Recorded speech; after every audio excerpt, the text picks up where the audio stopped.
49 ans, j'ai tout plaqué pour passer mes permis poids lourds et puis prendre la route.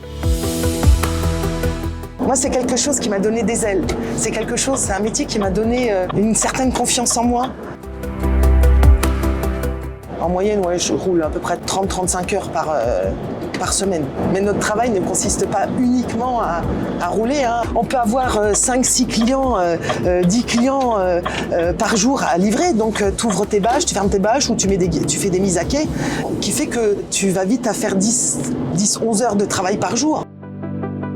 La tournée que j'ai là, je pars avec 10 clients. J'ai deux jours et demi avec la route pour les livrer.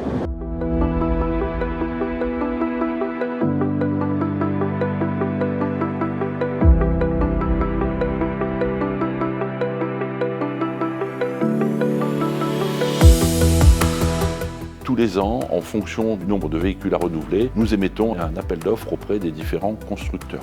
Ce cahier des charges va comprendre plusieurs volets et plusieurs aspects.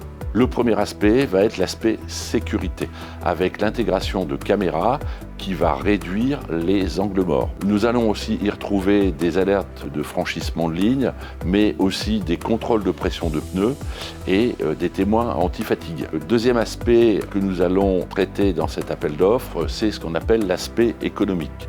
Nous allons de plus en plus demander à ce que les constructeurs équipent nos véhicules avec ce qu'on appelle un GPS prédictif. Un GPS prédictif est un appareil qui va reconnaître le relief de la route sur un itinéraire donné et qui va gérer automatiquement le régime moteur, qui va s'occuper de la gestion de la boîte de vitesse automatique. Dernier aspect de cet appel d'offres, c'est l'aspect confort.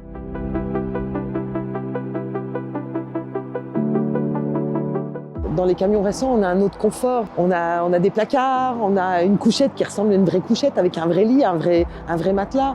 On a du chauffage, on arrive à se faire notre petit cocon. Il y a 2 points positifs vraiment, mais révolutionnaires. Enfin, pour moi, c'est le volant, la position de conduite. Ça nous permet de vraiment d'être bien pour avoir moins mal au dos, moins mal aux avant-bras. On est comme dans notre, je dis pas comme dans notre canapé, mais presque. L'informatique embarquée, qu'on appelle le transit, ça nous permet de voir plus facilement, enfin de contrôler nos temps de conduite, nos temps de coupure, nos temps de service. C'est une belle aide. Et puis on reçoit aussi nos missions dessus, un message général. Et l'éclairage, on voit, mais alors sur la route par rapport à avant, c'est...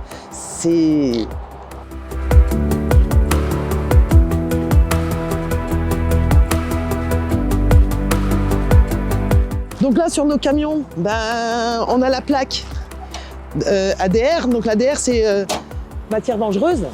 Donc dès qu'on est en chargement avec de la matière dangereuse, on est obligé de mettre notre plaque. Là, j'ai mes extincteurs, plus facilement accessibles qu'avant. Après, il y a la clim de nuit qui est là-bas. Alors ça, c'est la caméra d'angle mort. Et donc en fait, cette caméra nous permet de voir ce que notre œil ne peut pas voir dans les rétros. On est plus de temps dans notre camion que chez nous, donc c'est notre première maison quelque part.